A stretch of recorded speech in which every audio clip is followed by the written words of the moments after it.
Hi, everyone. I wanted to alert you to a slight change in the schedule.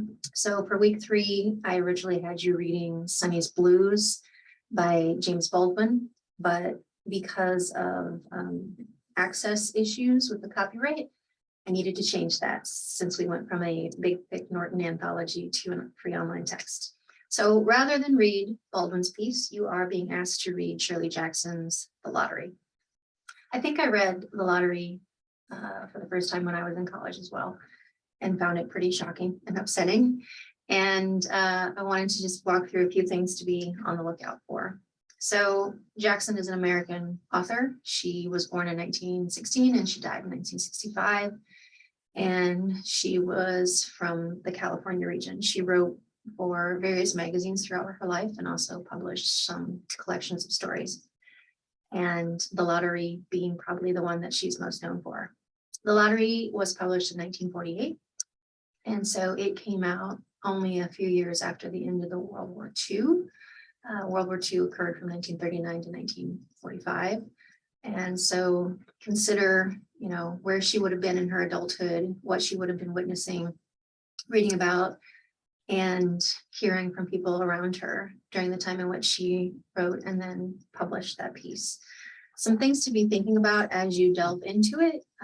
Think about what it means to live in small town America. What images come up when you think about that? Are there stereotypes that you associate with that phrase? If so, what are they? And do those stereotypes come about when you read this story? Think about who the characters in the piece are and who are the important ones, and how do you know? An author will always have primary and secondary characters, and most of the time the most important characters to the author are the ones who get the most lines, who we see the most of their interior thinking. So who are those characters? Why are they important?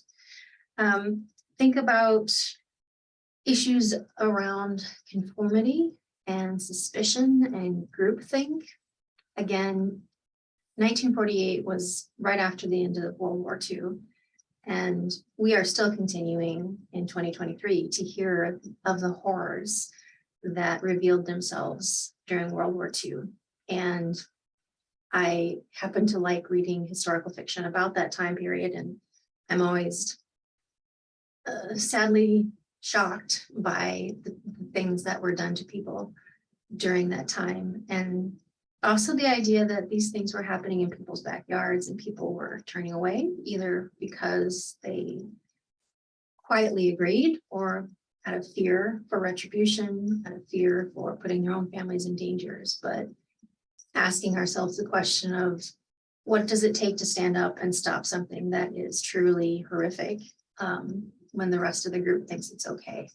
And certainly Jackson is making a statement about that in this piece. So those are some directed questions, thoughts to get you into the mindset of reading Ms. Jackson's piece, and I hope you enjoy it. Take care.